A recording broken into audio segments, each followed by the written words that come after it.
മണിയാർ വൈദ്യുത കരാർ കാർബറാണ്ടം കമ്പനിക്ക് നൽകുന്നതുമായി ബന്ധപ്പെട്ടാണ് പ്രതിപക്ഷം സഭയിൽ ഇന്ന് സബ്മിഷൻ ഉന്നയിച്ചത്. വിഷയം ഉന്നയിച്ച രമേശ് ചെന്നിത്തല കരാർ നീട്ടി നൽകുന്നത് ജനവിരുദ്ധവും പിന്നിൽ അഴിമതിയുമാണെന്ന് ആരോപിച്ചു. എന്നാൽ കരാർ കാർബറാണ്ടം കമ്പനിക്ക് നീട്ടി നൽകുമെന്ന് മുഖ്യമന്ത്രി നിയമസഭയിൽ സൂചന നൽകി.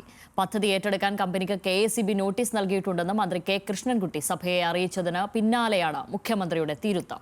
മണിയാറിൽ ഉൽപ്പാദിപ്പിക്കുന്ന വൈദ്യുതിക്ക് പണം ഈടാക്കാനുള്ള KSEBയുടെ തീരുമാനവും ഇതോടെ പ്രതിസന്ധിയിലാകും.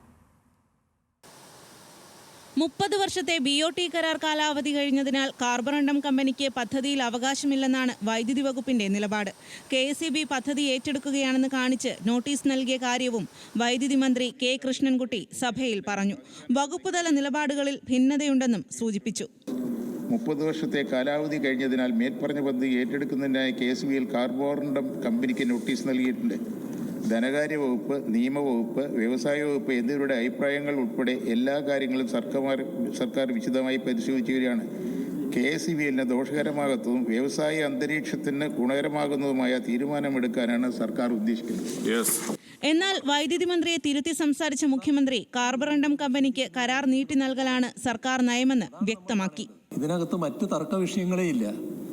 അവർക്ക് വേണ്ട വൈദ്യുതി അവർ ഉൽപ്പാദിപ്പിക്കുന്ന അങ്ങ് പറഞ്ഞതുപോലെ മിച്ചമുണ്ടെങ്കിൽ ആ മിച്ചം KSEBക്ക് നൽകണം എന്നുള്ള ഒരു ഭാഗമുണ്ട്.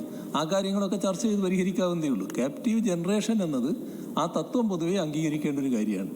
അത് തുറന്നും അതേ നില തന്നെ സ്വീകരിക്കുക എന്നുള്ളതാണ് ഇക്കാര്യത്തിൽ കണ്ടിട്ടുള്ളത്.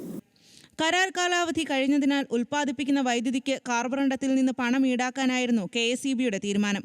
അടുത്ത മാസം മുതൽ ബില്ല് നൽകാനും തീരുമാനിച്ചിരുന്നു. പഴയ വ്യവസ്ഥയിൽ തന്നെ കരാർ തുടരുമെന്ന് മുഖ്യമന്ത്രി പറഞ്ഞതോടെ KSEBയുടെ ആ നീക്കത്തിനും തിരിച്ചടിയേറ്റു. 12ഓളം ജലവൈദ്യുത കരാറിനെ ദോഷകരമായി ബാധിക്കുന്നതാണ് കരാർ നീട്ടലെന്ന് കാണിച്ച് മുൻ പ്രതിപക്ഷ നേതാവ് രമേശ് ചെന്നിത്തലയാണ് സബ്മിഷനായി വിഷയം സഭയിൽ ഉന്നയിച്ചത്. വിഴിഞ്ഞം തുറമുഖ പദ്ധതി കരാറിനടക്കം ഈ തീരുമാനം തിരിച്ചടിയായി എന്നാണ് പ്രതിപക്ഷത്തിന്റെ മുന്നറിയിപ്പ്. ന്യൂസ് മലയാളം, തിരുവനന്തപുരം.